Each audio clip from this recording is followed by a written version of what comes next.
বন্ধুরা, good morning. আমাদের মনের অবস্থা ভালো নেই। তোমাদের তো দেখিয়েছি যে আমার বাবা মারা গেছেন। আমার বাবা আমাদের কাছে থাকতো না। আমার বাবা পিসির কাছেই থাকতো। তাও লাস্ট জীবনে বাবাকে আমরা আনতে পেরেছি, এটাই আমাদের অনেক। বাবার জন্য অনেক কষ্ট হয়, তাও তো তার আমরা সন্তান, তাই তাকে আমরা যে নিজের বাড়িতে আনতে পেরেছি, এনে আমরা তার পুরো কাজটা করতে পেরেছি, এটা আমাদের কাছে অনেক বড়। আর বলছি যে বাবার শেষ কাজটা আমরা 3 বোনেই করছি, আমাদের ভাই নেই। আমরাই বাবাকে মুখে আগুন দিয়েছি, আমরাই বাবার পুরো ছেলের যে কাজটা করার সেটা আমরা 3 বোনই করছি। দেখো, কোনো মিথ্যে কথা নয়, কারোর চোখে জল এসে কোনোদিনও কেউ মিথ্যে কথা বলতে পারে না। দেখো, আমরা সুস্থভাবে বাবাকে যে ভালোবাসতাম, পুরোটাই আমরা ছেলের কাজটা আমরা করছি। দেখো, আমার বড়দি মুখে আগুন দিয়েছে, মেজদি মুখে আগুন দিয়েছে, আমি ছোট, আমিও মুখে আগুন দিয়েছি বাবার। সেই ভিডিও তুলতে পারিনি, কারণ তখন আমাদের মনের অবস্থা খুব খারাপ ছিল।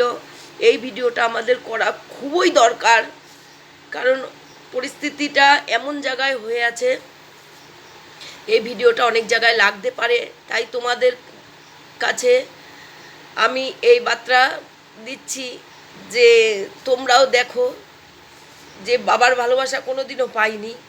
মাকে নিয়েই সারা জীবন জড়িয়েছিলাম। মা আমাদের ছোটোর থেকে বড় করেছে, আমাদের বিয়ে দিয়েছে, তবু বাবার যে পুরো কাজটা আমরা করতে পারছি, আজকে চতুর্থ পিণ্ডি হলো। তাই তোমাদের একটু দেখিয়ে রাখি যে আমরা যে কাজটা করছি, অনেকেই ভাবে যে আমরা কাজটা করব না, কি সন্দেহ আছে, কিন্তু না, আমাদের বাবাই ছিলেন। তাই দেখাচ্ছি। দেখো, এই যে আমার বড়দি, দেখো আমরা 3 বোন সেইভাবেই কাজ করছি। এই যে আমার মেজদি,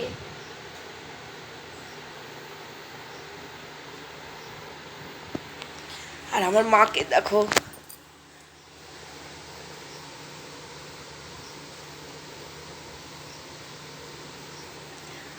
আর কিছু কি বলবো বলো, যা গেল আমাদের মাথার উপর দিয়ে তো ছাদটা চলেই গেল।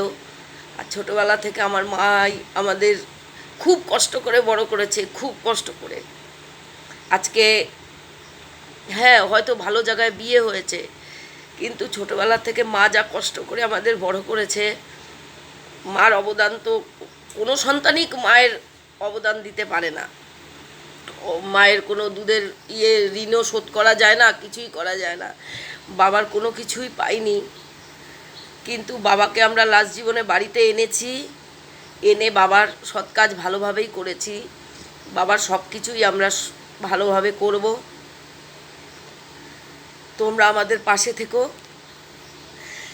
এই যে ভিডিওটা করলাম, এটা একটু ছড়িয়ে দিও, যে মাথার উপর বাবার হাত না থাকলে মেয়েদের যে কতটা কষ্ট হয়, সেটা অনেকেই বোঝে না, নিজেদের লোকরাই বোঝে না, শুধু বাবাকে আটকে ধরে রাখতে চেয়েছে, তারা কোনোদিনও আমাদের দুঃখটা বোঝেনি।